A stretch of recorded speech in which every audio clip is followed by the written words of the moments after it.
নমস্কার নমস্কার নমস্কার প্রিয় দর্শকরা, আপনাদের সকলকে সনাতন ধর্ম ইউটিউব চ্যানেলে আরও একটি নতুন ভিডিওতে অনেক অনেক স্বাগত।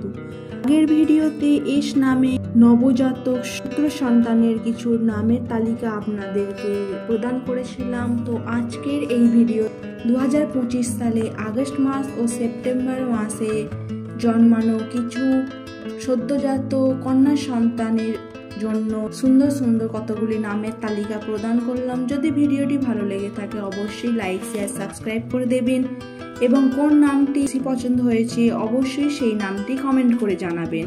তো চলুন বেশি দেরি না করে আজকের ভিডিওতে যেই সমস্ত নামের তালিকাগুলি রয়েছে সেইগুলির প্রথম নাম হলো সৃজা, যার অর্থ সৃষ্টি করা। দ্বিতীয় হলো সরিকা, যার অর্থ পাখির নাম। তৃতীয় হলো সৃষ্টি, যার অর্থ জগৎ বা সৃষ্টিকর্তা।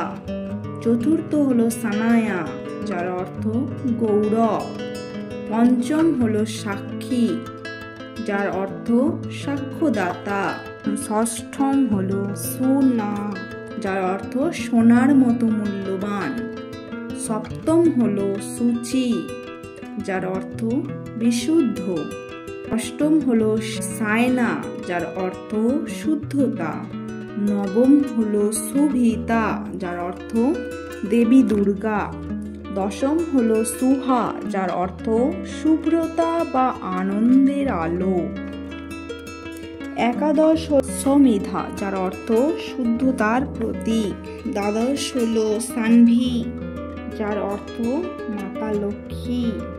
ত্রয়োদশ হলো সিয়া, যার অর্থ মাতা সীতা বা সুন্দর। চতুর্দশ হলো শ্রীনিকা, যার অর্থ দেবী লক্ষ্মীর এক নাম বিশেষ। পঞ্চদশ হলো সঞ্জনা, যার অর্থ শান্ত বা কোমল। ষোড়শ হলো শ্রদ্ধা, যার অর্থ ভক্তি বা শ্রদ্ধা। সপ্তদশ হলো শরণ্যা, যার অর্থ আশ্রয়দাত্রী। এই সমস্ত নামগুলির মধ্যে কোন নামটি আপনার বেশি পছন্দ হলো অবশ্যই কমেন্ট করে জানাবেন। পরে আরও ভিডিওতে আরও অন্য নতুন নতুন কন্যা সন্তানের নাম নিয়ে উপস্থিত হব। ততক্ষণের জন্য এতটুকুই। দেখা হচ্ছে পরের এক গুরুত্বপূর্ণ ভিডিওতে।